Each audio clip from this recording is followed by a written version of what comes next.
personal story about something that I really never talk about, but I feel like, hey, I got a channel.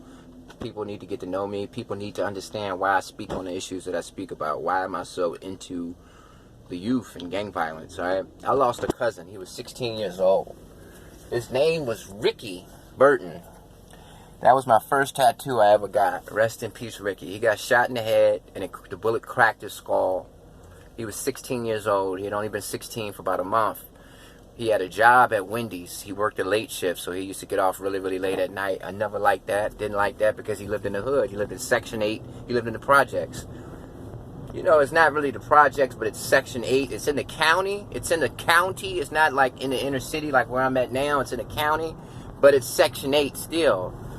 So it was basically a project called Delmont Village, and he lived there. He had been living there for a very long time, man. He had been living there since he was born. He basically was raised, he moved there when he was like 3. So he knew everybody that was over there, all the crooks and all the street cats and all of them, right? And at this point in time, this was '08, a lot of guys were, a lot of gangs were being, one thing about nurses, man, nurses always look good. I don't know, maybe because they help people and they just got this vibe about them, this positive glow. But yeah, man, my cousin was getting off the bus. He took the bus to get to his apartment complex from Wendy's, and as he's coming into his apartment complex, there's some beef going on, right? His apartment complex has beef with another apartment complex that's not too far away. And on this night, these guys decided to come slide, as they say, and shoot the place up.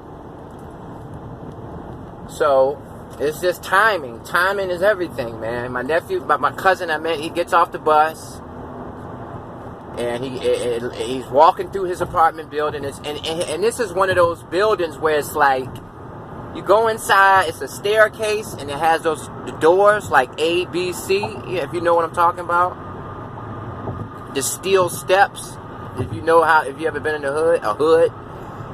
So he got off the bus, he's walking towards his apartment door. It's about 12:30 at night. And all of a sudden, some guys from his apartment complex, Delmont Village, they start shooting at this individual. And the individual starts shooting back. And the individual, he hit my cousin in the head. My cousin didn't even know what was going on. He just was an innocent bystander, right? And we got that call that night. I remember I was 17 at the time. And my mom woke me up and said, we got to go to the hospital. Ricky just got shot in the head. And we went to the hospital, and that was my first time seeing death. You know, my cousin's whole head was inflated. It was real big.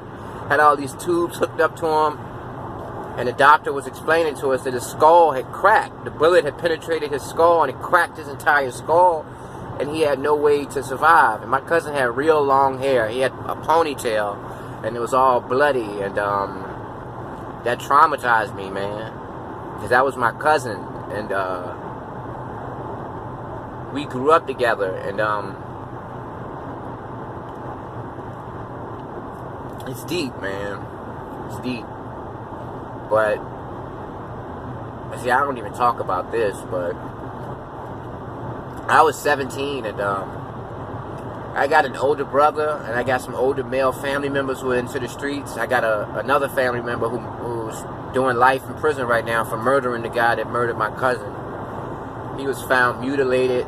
His penis was cut off. And I can get into it because the case, he got convicted of it. After we all left the hospital, first thing my older family members wanted to do was, hey, who did this? They did their investigation. Like I said, my cousin had been living in that apartment complex since he was 3 years old. So he knew everybody over there. And they went over there, got the 411, they figured out who did it, found out where the dude lived at, and they stalked him. The next night, they stalked him. So, like, maybe 8 hours after my cousin was pronounced dead, officially, this guy was kidnapped, abducted, his penis was cut off, his throat was slit, and he was shot about 15 times, 5 times in the head. And the next day, his body was found on a train track. And my other family member is doing life in prison right now for that murder. And I can tell you, man, I know what that pain is like, because I was out there. I'm not even a gangster. I never portrayed to be one, but I was out there with them looking for that guy that night. I mean, that we were looking for him. 8 hours after my cousin was pronounced dead, this guy's dead. And it's like, I know how painful it is to lose somebody close to you like that. Like me and my cousin, we used to take baths in a tub together, man. It's my mama's brother's son, you know. And I didn't get a chance to grow old with him, man. I'm 31, and I lost him when I was 17. And I still talk to my other family member who killed the guy. I talk to him all the time, and he got sentenced to 50 years. He's been in there for since '08, and it's just, I'm not a stranger to any of that type of stuff, man. I've seen people get killed before. I've seen death. I've seen it a lot. I've been on the blocks, been on the street, and seen people get headshotted, seen people get sprayed up with AK-47s. I've seen all of that before. I mean, I've never been a part of it. I've never been shot. I've never, shot anybody, but I've seen it. And I know what it's like, man. So when I speak to you young boys, man, I'm speaking from the heart. I'm speaking from the heart, man. I want y'all to do better, man. You can do two things. You can do what my family member did and kill the person that killed your homie or your family member. Or you can just say, you know what, man? I'm a rep for my peoples the right way and do what I do. I'm successful, got a good-looking, my girl. I love my girl. She look good. Like, I'm repping for my cousin, man. I got him inked on me. I'm doing my thing, and that's how I choose to retaliate, man. I choose to retaliate by just living a good life, man, and just keeping him in my spirit, man. You don't have to kill back and forth killings, because once you kill, you gonna get killed. It's just a cycle. My family member kills him. The guy who killed my cousin, my family member killed him, kidnapped and abducted him, killed him. And for a couple of years, his little cousins, they were trying to get at me. One of them robbed me before, but I'll get into that later. He robbed me. He ran up on me with an AK-47.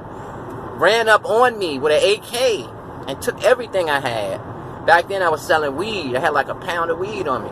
And it wasn't even my pound, because at that point, my plug was throwing me stuff. But I'm getting too deep into it, man. But I done been there, and I done done that, and I done seen it, man. And I'm here to tell you that the best way to live your life is just do what I do, man. Be positive. Don't go retaliate. That's because my family member killed the guy that killed our cousin, but look where he's at. He's got 50 years, And I love him. I'm not judging him. I speak to him. I send letters to him and stuff like that. But even he tells me, man, I was angry, I was emotional, and I should have handled it a better way, But hey, man, I'm repping for my cousin, man. I'm doing it the right way.